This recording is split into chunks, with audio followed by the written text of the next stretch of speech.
Filmo. Filmfakten. Heute 5 Filmfakten über der 10. Mai. Mit der 10. Mai rührte Regisseur Franz Schnieder 1956 am zentralen Mythos der Aktivdienstgeneration, an der Erzählung vom einig-Schweizer Volk, das im Zweiten Weltkrieg Hitlers Eroberungsplänen unerschütterlich getrotzt hatte. Wir beleuchten, was der 10. Mai mit Fritz Langs Metropolis verbindet, weshalb es 3 unterschiedliche Versionen des Filmes gibt und wie Franz Schnieder für seinen, laut eigener Aussage, wichtigsten Film Ruf und Karriere riskiert. Auf einer Kontrollrunde am Morgen des 10. Mai 1940 trifft der Schweizer Bahnwärter Tschumi auf den deutschen Flüchtling Werner Kramer, der eben über den Rhein geschwommen ist. Zu Fuß über den Rhein gekommen? Ja. Sie müssen sich trocknen. Kramer hofft auf Asyl in der Schweiz. Tschumi lässt den Flüchtling entgegen den Weisungen ziehen. Wenn ich zurückkomme, sind Sie nicht mehr da. Und ein Lastwagenchauffeur nimmt ihn ein Stück weit mit. Nur keine Angst, mit mir passiert Ihnen nichts. Inzwischen hat die Nachricht, dass Hitlers Truppen Belgien, die Niederlande und Luxemburg überfallen haben, die Schweiz in Aufruhr versetzt. Die Generalmobilmachung wird angeordnet. Was passiert jetzt mit euch? Ja, das fragen Herrenhaus. Kramer erreicht Zürich. Auf dem Bahnhof trifft er zufällig seine Kindheitsbekannte Anna Marti. Verzweifelt bittet der Flüchtling um Unterstützung. Was will man eigentlich von mir? Ich habe mich nie um Politik gekümmert, nur um meine Arbeit. Dafür ist mein Herz hinter mir her wie hinter einem Verbrecher. Lass uns lieber nachdenken, was wir jetzt tun sollen. Seit Jahren schon spielte Franz Schnieder mit dem Gedanken, einen Kinofilm über jenen schicksalshaften 10. Mai 1940 zu drehen. Er will zeigen, wie wenig dran ist am Mythos vom Kleinstaat, dessen Bevölkerung den Nazis geschlossen widerstand. Genauso ist sein Blick. Auf mir hat er geruht. Ich stand in der 5. Reihe, in der 5. Reihe! Schnieder hat andere Erinnerungen an die Zeit. Er bekam hautnah mit, wie angstvoll die Bevölkerung an besagtem Tag im Mai auf die Nachricht reagierte, dass Hitler die neutralen Staaten Holland, Belgien und Luxemburg überfallen hat. Im Unterland herrscht Chaos und wer es sich leisten kann, flieht im Auto in die Berge. Mir ist dieser 10. Mai in Erinnerung als ein Grauen. Ich war Hochgebirgssoldat und habe miterlebt, wie die Leute da in die Täler strömten und sich miserabel benahmen. An solch unrühmliche Szenen will man sich nach dem Zweiten Weltkrieg nicht erinnern. So wenig wie an die Schweizer Flüchtlingspolitik, aufgrund welcher Tausende abgewiesen und in den Tod geschickt wurden. Auch solche Tragödien hat Schnieder persönlich miterlebt. In Evian war ich in der Grenzwache und gezwungen, bis 5-jährige Kinder, schwangere Frauen, alte Männer einfach zurückzuschicken. Nach 10 Minuten hörte man Schüsse. Ich habe meinem Offizier gesagt, ich mache das nicht mehr weiter mit. Ich schicke keinen mehr weg. Franz Schnieder plante, seine Erfahrungen in einer Art Roadmovie zu verarbeiten, indem er die Todesangst von Flüchtlingen mit der Furcht der Schweizer, im eigenen Land heimatlos zu werden, miteinander konfrontiert. Um nicht nur populäre Filme zu machen, sondern auch Filme, die in ihrer Aussage politisch nötig sind in unserem Land. Schnieder weiß, für sein risikoreiches Unterfangen braucht er freie Hand. Im Laufe seiner bisherigen Filmkarriere hat er verschiedentlich schmerzhaft erfahren müssen, wie machtlos ein Auftragsregisseur ist. Äußerst frustrierend war für ihn beispielsweise die Arbeit am Spielfilm Wilder Urlaub, in dem er sich 1943, mitten im Krieg, dem Tabuthema Desertation angenommen hat. Damals griff die Militärzensur in die Drehbucharbeiten ein. Dies entwertete in seinen Augen die Aussage des fertigen Films. Um seinen neuen Film nach seinen Vorstellungen drehen zu können, will Schnieder diesmal sein eigener Produzent werden. Zu diesem Zweck gründet er 1957 die Neue Film AG. Schnieder geht auch bei der Wahl seiner Filmcrew eigene Wege und engagiert den deutsch-russischen Kameramann Konstantin Tschett. Schnieder hat ihn während seiner Theaterjahren in Deutschland kennengelernt, wo Tschett für Größen wie Fritz Lang arbeitete.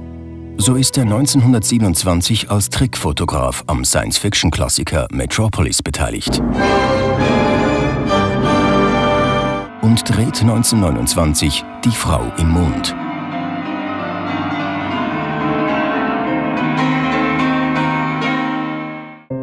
Nach der Machtübernahme der Nazis steht Jet für Goebbels hinter der Kamera. So beim Propagandastreifen Hitlerjunge Quecks, wie auch bei Münchhausen. Konstantin Jet ist ein Veteran der expressionistischen Schule.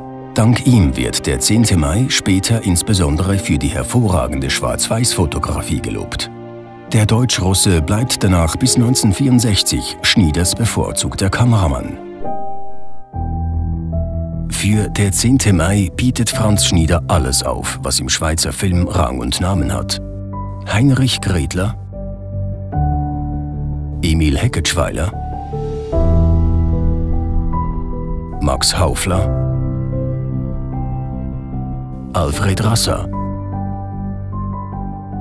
Linda Geiser, Walter Roderer sowie Therese Giehse. Doch besetzt Schnieder die Stars bloß in Neben- und Kleinstrollen. Der Regisseur will das Wagnis eingehen, die Hauptrolle mit einem unverbrauchten Gesicht zu besetzen. Mit dem Kieler Schauspieler Heinz Reinke. Der damals 31-Jährige hat wenig Filmerfahrung, gilt aber als großes Bühnentalent. Später wird der Deutsche zu einem der bekanntesten Gesichter des frühen deutschen Fernsehens und ist unter anderem 23 Jahre lang in der ZDF-Serie Der Landarzt zu sehen. Neben seinen unverkennbaren Gesichtszügen kennt man auch seinen Tonfall. Leiht er doch dem Glücksdrachen Fuchur aus Die unendliche Geschichte seine Stimme. Man kann sich ruhig auf die große Suche machen, wenn man einen Glücksdrachen hat. Als Schnieder und Autor Wilhelm Michael Treichlinger im Oktober 1956 mit den Drehbucharbeiten zu Der 10. Mai beginnen, spitzt sich in Ungarn gerade die Lage zu. Es kommt zu einem bewaffneten Volksaufstand. Die Anteilnahme am Freiheitskampf im Westen ist gewaltig. Als im November 1956 die Sowjets in Ungarn einmarschieren und den Aufstand blutig niederschlagen, verstärkt dies das bereits vorhandene antikommunistische Ressentiment der Schweizer Bevölkerung. Hunderttausende Ungarn setzen sich in den Westen ab. In großer Zahl kommen Flüchtlinge auch in die Schweiz. Auf einmal merken wir, wohin wir gehören, weil man uns hetzt und jagt. Wohin wir auch gehen, Gott ist bei uns. Wo man sie feierlich empfängt. Dies bringt Schnieder und Treichlinger in die Zwickmühle. Schnieder ahnt, dass dies ein schlechter Zeitpunkt ist, um dem Schweizer Publikum die eigene unrühmliche Vergangenheit vor Augen zu führen. Um an den Kinokassen kein Fiasko zu erleiden, muss er selbst Zensur üben und die geplante kritische Aussage des Films abschwächen. Der Flüchtling ist nun in der Endfassung weder Jude noch Kommunist. Man einigt sich auf einen unbescholtenen Deutschen mit Namen Kramer, der, nachdem er die Nazi-Führung öffentlich kritisiert hat, fliehen muss. Ähnlich verwässert Schnieder auch das Ende des Films, wo Schauspieler Heinrich Gredler als Beamter mit Herz, Kramer mit väterlichem Lachen bescheidet, seine Chancen zu bleiben seien gut. Es ist für Sie entscheidend, dass wirklich alles wahr ist. Rückblickend bedauerte Schnieder, dass er den Flüchtling nicht an die Grenze hat zurückschicken lassen. Wir getrauten uns das einfach nicht. Der 10. Mai feiert seine Premiere am 18. Oktober 1957. Die Aufnahme durch die Kritik ist durchaus wohlwollend. Gelobt wird insbesondere die meisterhafte Kameraführung.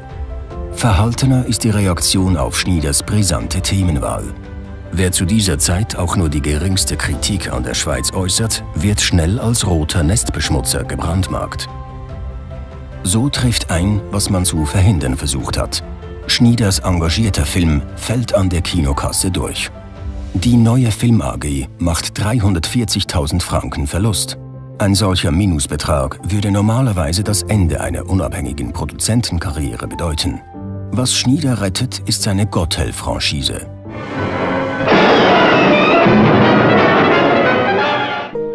An welche er 1958 mit Die Käserei in der Feefreude erfolgreich anschließen kann. Der Mensch ist halt in Gottes Namen ein kurioses Kamel. Für Westdeutschland fertigt Schnieder 1957/58 eine Fassung mit Off-Kommentar an, um einen politischen Bezug zum Kalten Krieg herzustellen. Der Titel dieser Fassung: Angst vor der Gewalt.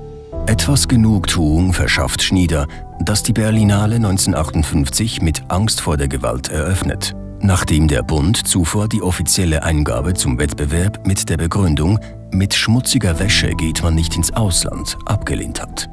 1976, nachdem Schnieder den Dokumentarfilm „Die Erschießung des Landesverräters Ernst S. von Richard Dindo und Niklaus Meinberg" gesehen hat, schneidet er seinen Film neu und bringt ihn mit dem Titel „Der 10. Mai – Angst vor dem Dritten Reich" noch einmal in die Kinos.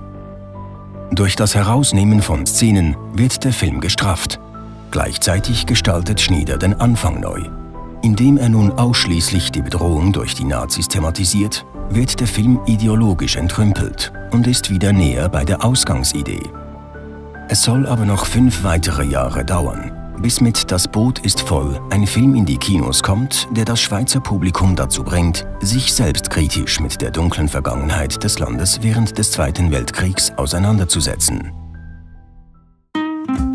Wenn Ihnen dieses Video gefallen hat, abonnieren Sie unseren Kanal und aktivieren Sie die Glocke, damit Sie über neue Videos benachrichtigt werden. Schweizer Filme neu entdecken auf filmo.ch